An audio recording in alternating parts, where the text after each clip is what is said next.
I remember the day I met Alex like it happened just moments ago. It was at this little dive cafe, the kind of place where the air smells like burnt coffee beans and the tables wobble if you're not careful. I was sitting there, nursing the cheapest coffee they had, trying to untangle the mess of thoughts running rampant in my head, life plans that felt as shaky as the table under my elbow. That's when he walked in. As if he'd stepped out of some unwritten screenplay, no cinematic lighting, no swelling music, just the jingle of the bell above the door and the faint scent of stale coffee mixing with the clean, sharp tang of his aftershave. "Is this seat taken?" he asked, pointing to the chair across from me. His smile had this effortless charm, like it knew exactly how to knock a person off their guard. "Looks free to me," I replied, aiming for cool indifference, though my pulse betrayed me, hammering loud enough to drown out my thoughts. We started talking, and it was almost eerie how quickly the conversation flowed. It was like we'd known each other for years, as if every little quirk of his lined up perfectly with mine.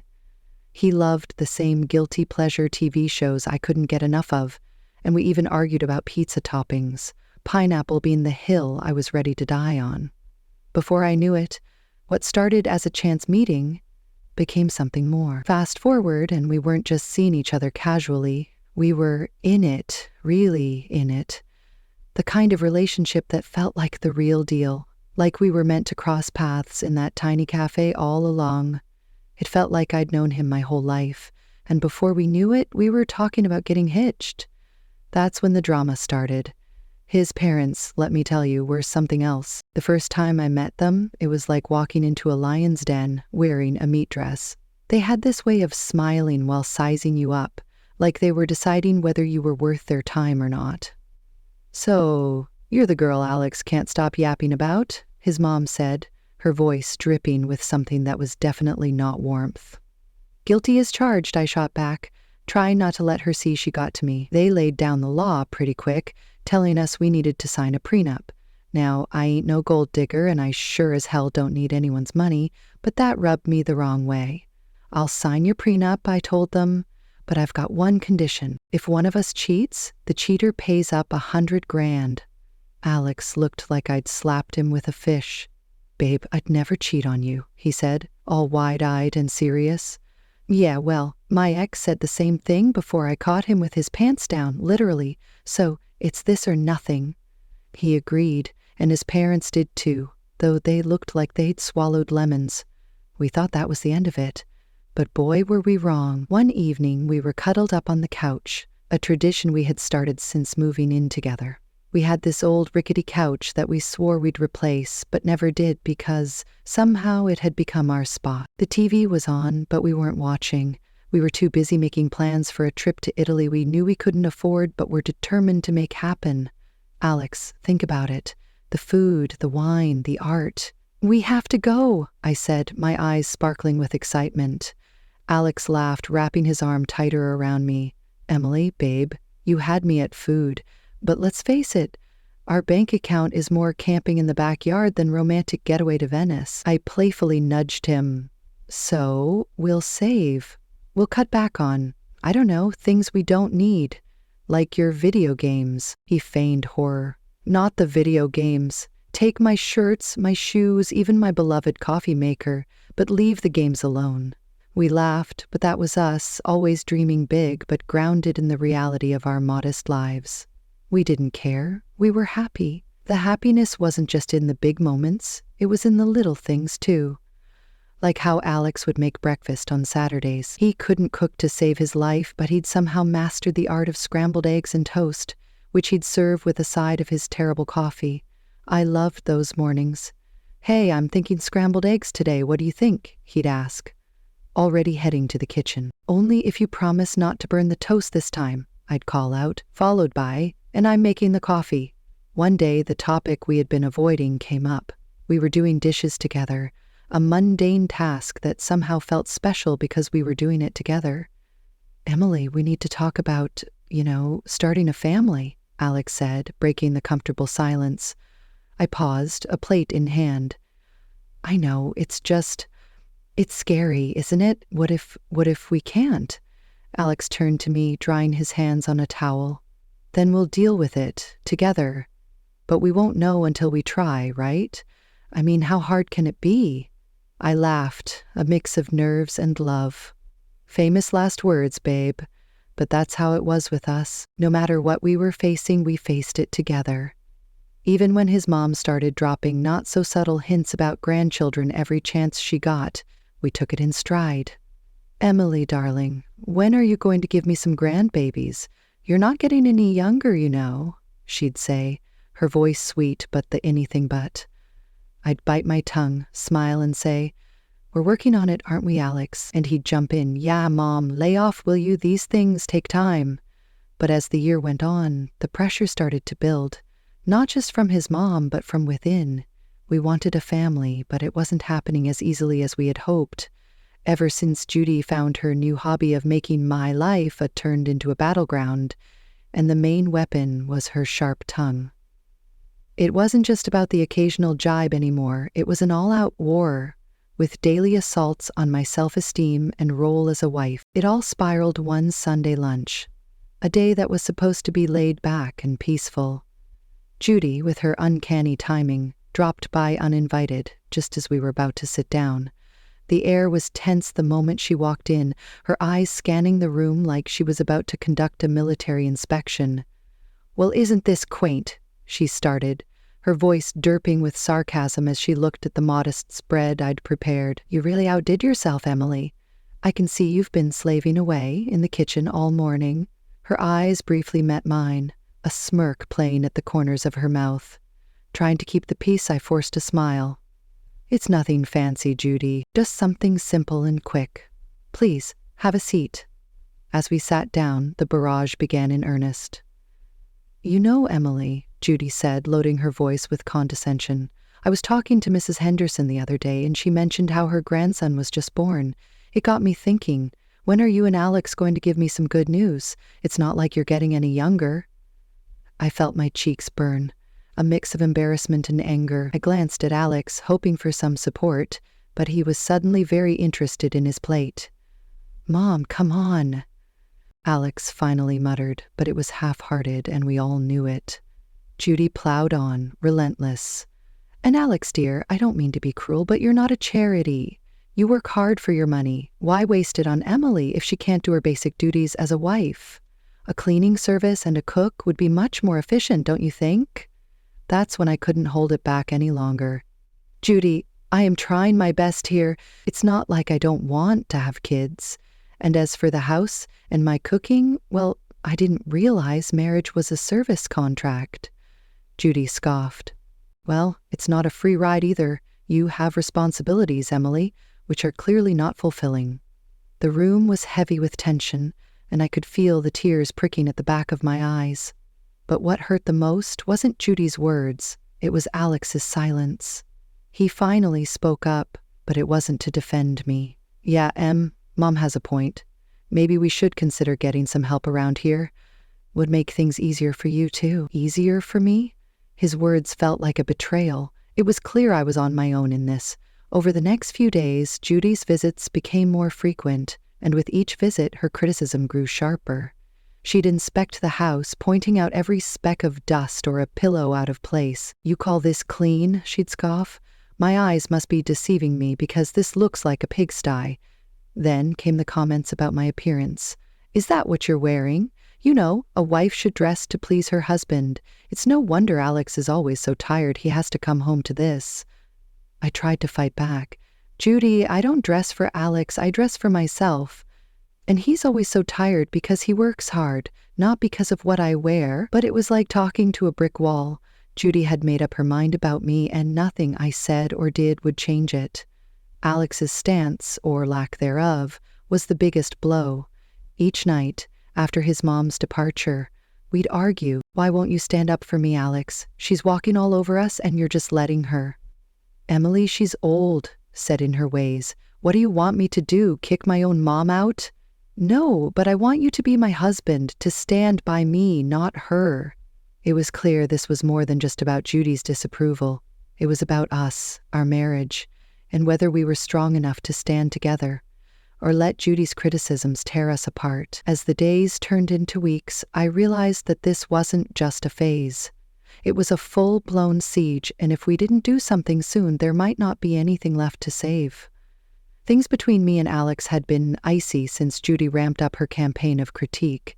But it wasn't just the home front that was feeling the strain. Alex himself had started acting weird, and not in a he's just stressed at work kind of way.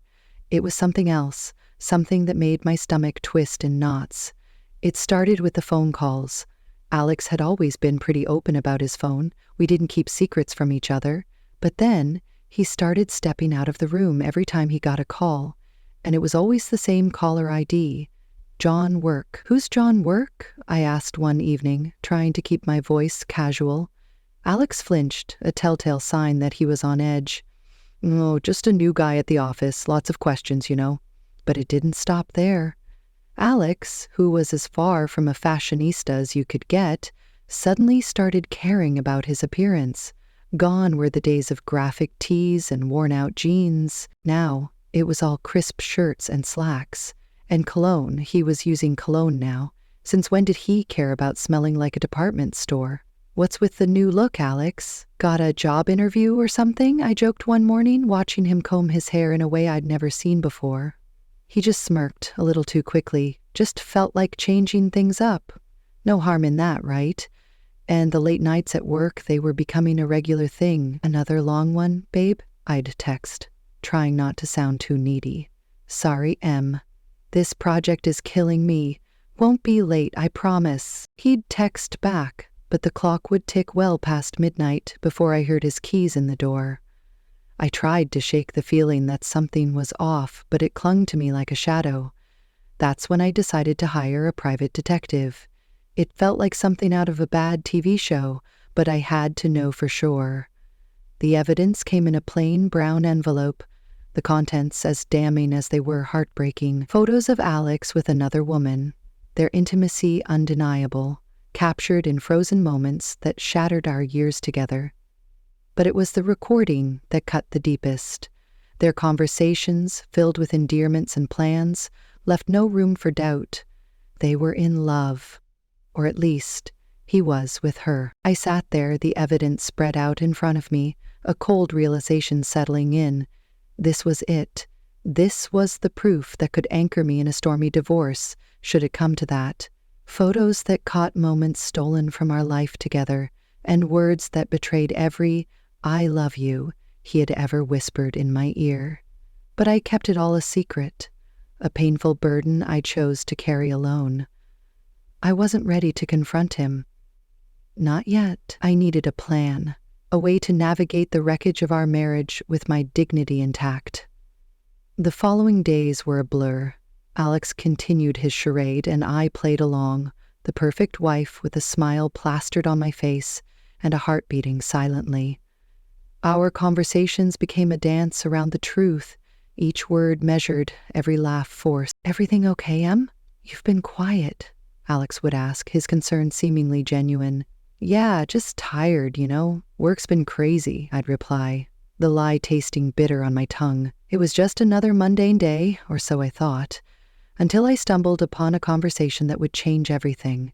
There I was, passing by the slightly ajar door to Alex's office, when their voices caught my attention. It was Alex and his mother, Judy, and they weren't just chit-chatting. The tone was serious, heavy with intent. "I'm telling you, Mom, I can't do this anymore. It's not just about the kids. I've lost all feeling for Emily. It's like we're roommates, not husband and wife." Alex's voice, strained and tired, floated through the gap. Judy's voice, ever so sharp, replied, "Well, of course you feel that way. She's not giving you a child. And let's be honest, what else has she brought to this marriage? But let's not be hasty. My 70th birthday is coming up, and we wouldn't want to miss out on a generous gift from her, now would we?" The cynicism in her voice was like a knife twisting in my gut. They were plotting against me, using me until they deemed it convenient to throw me aside. "And after we get a nice, expensive gift, we can kick her to the curb, right?" Alex said, his voice cold and calculating.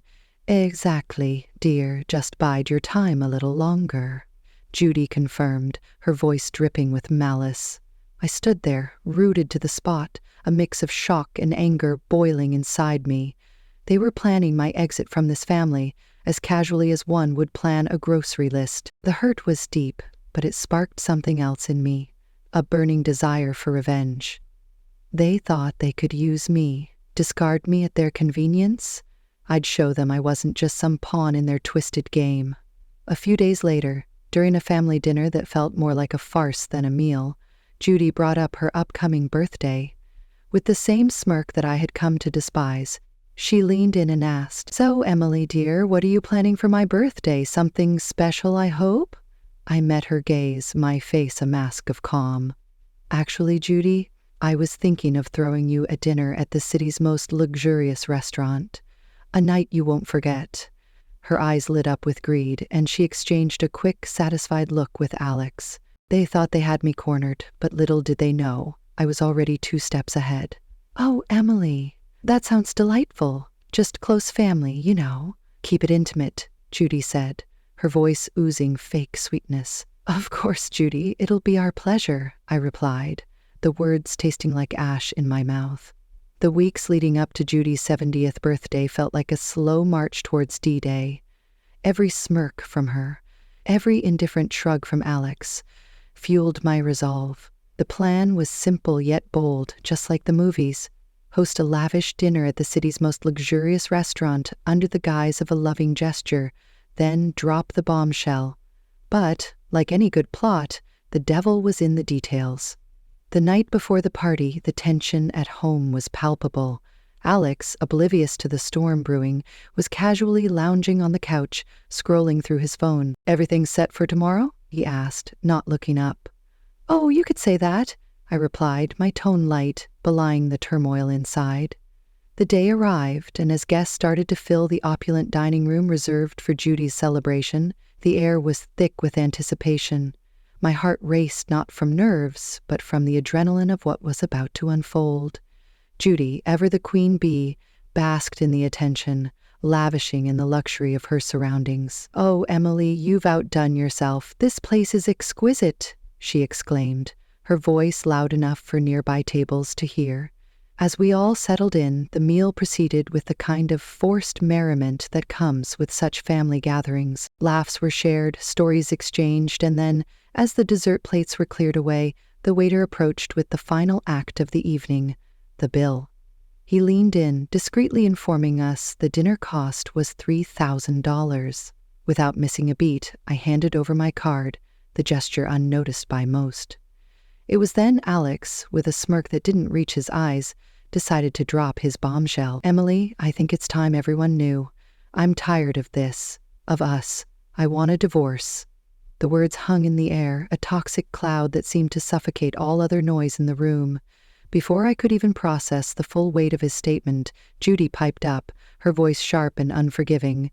"Well then, since that's out in the open, I think it's best you leave, Emily. We're celebrating family tonight, and well, you're no longer part of it." The room went deadly silent. Every eye was on me, waiting to see how I'd crumble. But I didn't. With a calm I didn't feel, I stood, nodded, and walked out without a word. The cool night air hit me like a slap as I made my way home, the finality of everything that had happened washing over me in waves.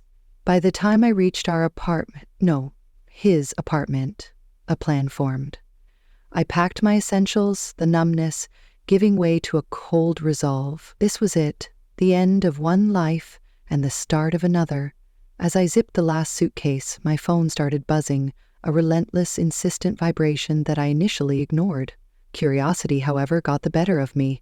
Judy's voice screeched from the other end. "Emily, the payment didn't go through. You need to fix this now." The sweet, sweet irony. In my preparations for the inevitable, I had secured my exit strategy. I had blocked the shared account, knowing it would be the first thing Alex would try to use against me. "Oh, Judy, that's unfortunate. But since I'm no longer part of the family, as you so eloquently put it, I'm afraid you'll have to sort this out yourselves." Her outrage was palpable, even through the phone, but it was music to my ears. The chaos that unfolded was a fitting end to the farce my marriage had become. Reports came through the grapevine of the restaurant staff demanding payment, of Judy's escalating tantrums, and eventually the arrival of the police to calm the storm she had become. In the end, it was Alex and his relatives who had to pull together the money to settle the bill, a poetic justice for the betrayal and humiliation they had subjected me to. The morning after the dinner disaster felt like waking up to the aftermath of a storm.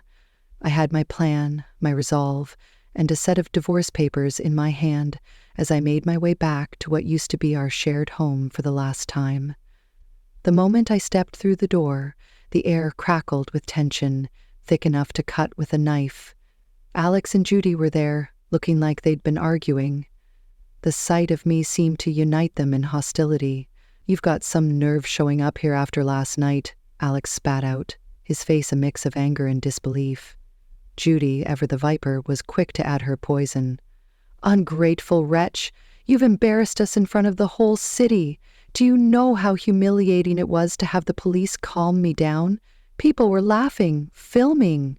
I met their fury with a calm I didn't feel. "Embarrassed? You think that's your biggest problem right now?" I tossed the divorce papers on the table, the photos of Alex's infidelity on top. "You should be more concerned with this." The color drained from Alex's face as he picked up the photos, his mother peering over his shoulder. Their outrage turned to shock, then to panic as they realized the extent of what I had. "And let's not forget the prenup, shall we?" I continued, my voice steady. "You cheat, you pay. $100,000 to be exact." Judy's face twisted into a snarl. "You wouldn't dare. You can't do this to us." "Oh, but I can, and I will." My tone was cold, final. Alex, the reality of the situation finally dawning on him, switched tactics. Please, let's talk about this. We can fix it." I couldn't help but laugh, bitter and hard. "Fix it? You think you can just undo everything with a few words?" "No, Alex, it's done." Judy, ever the manipulator, tried a softer approach, her voice derping with faux concern. "Emily, darling, think about what you're doing. This will ruin us." "That ship has sailed, Judy. You should have thought about that before." The begging turned to pleading, their words a desperate scramble to salvage what they could, but my mind was made up. I was done being the victim, done with their lies and manipulations. In the end, Alex had no choice but to borrow the money from his parents to pay me. As I left that house for the last time, check in hand, I felt a weight lift off my shoulders. After everything went down, I used the payout from Alex to put a down payment on a small but cozy place of my own. It's funny, you know, how much peace you can find in the walls of a place that's just yours, where every nook feels like a sanctuary from the chaos of the past. Life's quieter now, and I like it that way. I've got a job that keeps me busy, neighbors who nod and smile, and a little garden that's all mine to tend to. But every once in a while, the grapevine tosses a juicy bit my way about Alex and Judy. Just the other day I was grabbing coffee from the corner spot where locals hang, and I'd bumped into someone from the old neighborhood. After the usual pleasantries, they leaned in, voice dropping to a conspiratorial whisper. "Hey, have you heard about the latest drama with your ex and his mom?" they asked, eyes gleaming with the thrill of gossip. I couldn't help but raise an eyebrow, a mix of curiosity and detachment taking hold. "Can't say that I have. Do tell," I replied, leaning in just a little, curiosity tugging at the edges of my voice. "Well," they began, drawing out the moment like they were unwrapping a particularly juicy secret. "It seems Judy's not too thrilled about Alex's new girlfriend. Word is they've been going at it like cats and dogs. Makes your situation look like a walk in the park." Their tone was laced with drama, the kind that invites you to dive deeper, but I didn't bite. Instead, the conversation shifted, moving on to other trivialities. Yet as I walked away, coffee in hand and the faint buzz of gossip fading behind me, I felt an unfamiliar sense of calm. Once upon a time, news like that would have hit me like a wrecking ball, sending my thoughts into a whirlwind of what-ifs and should-haves. But now it was just another chapter in someone else's story. Interesting, sure, but not mine. These days, my biggest dilemmas are whether my tomatoes will ripen before the squirrels get to them, or if I'll ever master yoga without wobbling like a newborn deer on ice. Life on this side of chaos feels sweeter, quieter, and filled with a kind of peace I didn't know existed. Curious about what happens next? Hit that subscribe button to the SoraBook channel and dive into more interesting stories in the upcoming videos. You won't want to miss them.